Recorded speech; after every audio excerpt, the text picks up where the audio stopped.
विषय है भारतीय संविधान के बुनियादी मूल्य। भारतीय संविधान को समझने से पहले यह आवश्यक है कि पहले इसके संपूर्ण विषय को समझा जाए। इसे समझने के लिए हमारे संविधान और संविधान की प्रस्तावना के विषय में प्रमुख नेताओं के विचार का अध्ययन करना आवश्यक है। सपने और वादे।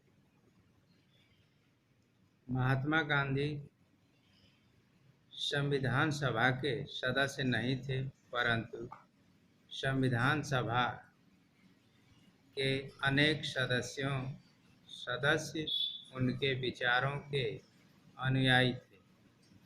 वर्ष 1931 में अपनी पत्रिका यंग इंडिया में उन्होंने संविधान से अपनी अपेक्षा के विषय में लिखा था। गांधी जी भारत के लिए एक ऐसा संविधान चाहते थे जो गरीब, एक अधिकारों से वंचित लोगों के लिए लाभकारी हो एवं जिसमें लोगों का उच्च वर्ग एवं निम्न वर्ग न हो। साथ ही इसमें छुआछूत, शराब या अन्य नशीली वस्तुओं के लिए कोई जगह न हो और महिलाओं को पुरुषों के समान अधिकार मिले। Doctor Ambedkar. Doctor Bhimrao Ambedkar. Doctor Bhimrao Ambedkar सभी के लिए राजनीतिक, सामाजिक और आर्थिक समानता चाहते थे। इन्हें भारतीय संविधान के पिता के रूप में जाना जाता है। इन्हें इस बात का भय था कि हम लंबे समय के लिए सामाजिक और आर्थिक जीवन में समानता से इनकार करते रहे तो ये लोकतंत्र के लिए बड़ा खतरा पैदा कर सकता है। जवाहरलाल नेहरू। जवाहरलाल नेहरू चाहते थे कि सभी के लिए अवसर की समानता, गरीबी, अज्ञान और बीमारियों के नियंत्रण की समाप्ति होनी चाहिए। वे चाहते थे कि सभी जिम्मेदार व्यक्ति स्वयं को समाज की सेवा में समर्पित करें। संविधान का दर्शन।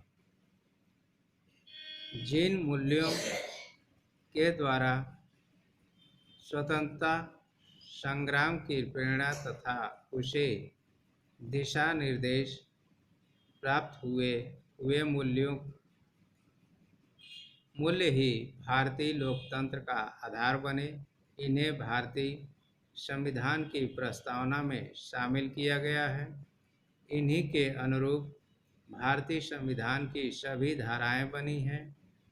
संविधान का आरंभ आधारभूत मूल्यों की एक उद्देशिका के साथ होता है। इसे प्रस्तावना या उद्देशिका कहते हैं। समकालीन विश्व के अधिकांश देश अमेरिकी संविधान की प्रस्तावना से प्रेरणा लेकर अपने संविधान की शुरुआत एक प्रस्तावना के साथ करते हैं। संस्थाओं का स्वरूप। एक सार्वभौमिक, एक संवैधानिक संस्था, व्यवस्था, मूल्य एवं दर्शन का प्रतीक है।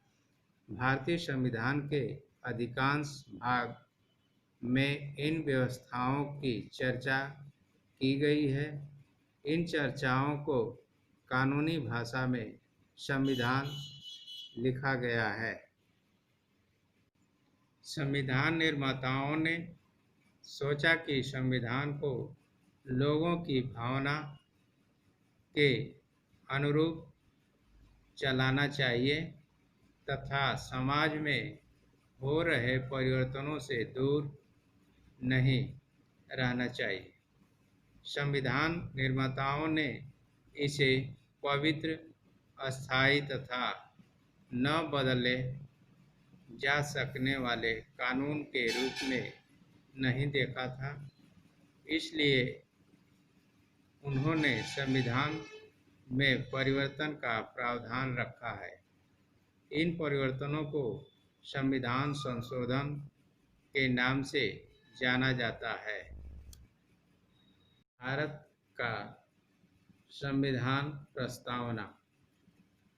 हम भारत के लोग भारत को एक संपूर्ण, प्रभुत्व संपन्न, समाजवादी, पंथनिरपेक्ष, लोकतंत्रात्मक गणराज्य बनाने के लिए तथा उसके समस्त नागरिकों को सामाजिक, आर्थिक और राजनैतिक न्याय, विचार, अभिव्यक्ति, विश्वास और धर्म व उपासना की स्वतंत्रता, प्रतिष्ठा और अवसर की समानता, समता प्राप्त कराने के लिए तथा उन सब में व्यक्ति की गरिमा और राष्ट्र की एकता और अखंडता सुनिश्चित करने वाली बंधुता बढ़ाने के लिए दृढ़ संकल्प होकर अपनी इस संविधान सभा में आज तारीख 26 नवंबर 1949 मिति मार्गशीर्ष शुक्ल सप्तमी संवत 2006 विक्रमी को एतत् द्वारा इस संविधान को अंगीकृत, अधिनियमित और आत्मा अर्पित करते हैं। होमवर्क। पहला प्रश्न पूछो। मोतीलाल नेहरू और कांग्रेस के 8 अन्य नेताओं ने भारत का संविधान किस वर्ष लिखा? संविधान सभा की पहली बैठक कब हुई थी? तीसरा प्रश्न, सरदार वल्लभ भाई पटेल का जन्म कहाँ हुआ था? चौथा प्रश्न, संविधान सभा में प्रारूप समिति के अध्यक्ष कौन थे? पांचवा प्रश्न, महात्मा गांधी ने अपनी पत्रिका किस वर्ष लिखी थी?